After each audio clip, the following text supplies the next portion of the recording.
હમણાં રક્ષાચંદ્ર નમો નારાયણ। આજે જલારામ બાપાના મંદિરની અંદર સાણંદની અંદર હર મહિનાની 9 તારીખે અમારો કેમ્પ થાય છે। માડી આવ્યા હતા। આવો બેટા। અને માડીને અંડાશયનું કેન્સર હતું। કેમ છે માડી તમને હવે? હે સરસ સરસ। આ સાથે તમે કોણ આવ્યા છો? બાબુ તમારે તમારું નામ શું છે ભાઈ? જીતેન્દ્ર જીતેન્દ્રભાઈ ક્યાંથી આવો છો? પરતથી। હે પરત તાલુકો સાણંદ જિલ્લો અમદાવાદ। માડીને શું થયું હતું? એમને કેન્સર હતું ઈંડાશયનું। અત્યારે સારો ફેર છે। આ બીજી વખત અમે એક દવા વાર લેવા દવા લઈ ગયા હતા? આ બીજી કોઈ વખત તકલીફ કોઈ નથી? તકલીફ નહીં। બધું સારું લાગે બધું છે? સારું, હા। ખંજવાળ નથી આવતી? કોઈ દુખાવો તકલીફ નથી થતો? નહીં। બાથરૂમ બરોબર રેડી સાફ થઈ જાય છે? હા, એકદમ સારું છે? હા સરસ। વાહ। શું નામ છે તમારું? જીતેન્દ્ર જીતેન્દ્રભાઈ। બાબુભાઈ ચાવડા। તમે કોણ છો બેન? એમના ધર્મપત્ની છો?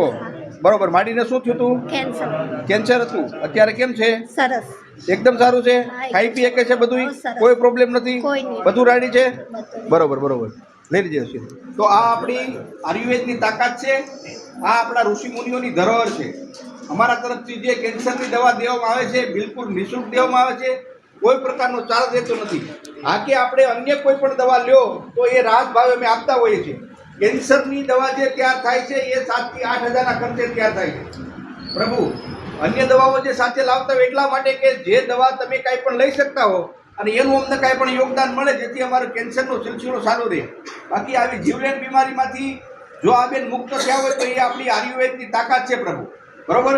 અને મારું તો એટલું જ કહેવાનું છે કે કોઈ પણ કેન્સરના દર્દી હોય, કિમોથેરાપી લેતા હોય કે રેડિયેશન લેતા હોય કે ઓપરેશન કરેલું હોય, મારી મુલાકાત તો એકવાર તમારે અવશ્ય કરો। કેમ કે હું અર્જુન નંદગીરી મહારાજ નાગા સંન્યાસી આપણે એક અપીલ કરવા માંગુ છું કે કેન્સર બહુ ભયાનક બીમારી છે, માટે એ આગળ ન ફેલાય અને આપણા બાળકો સુધી પણ ન પહોંચે। એટલા માટે ધ્યાન, યોગ, પ્રાણાયામ અને ખાનપાનની ખાસ જરૂરી છે પ્રભુ। જય જલારામ બાપા। ઓમ નમો નારાયણ।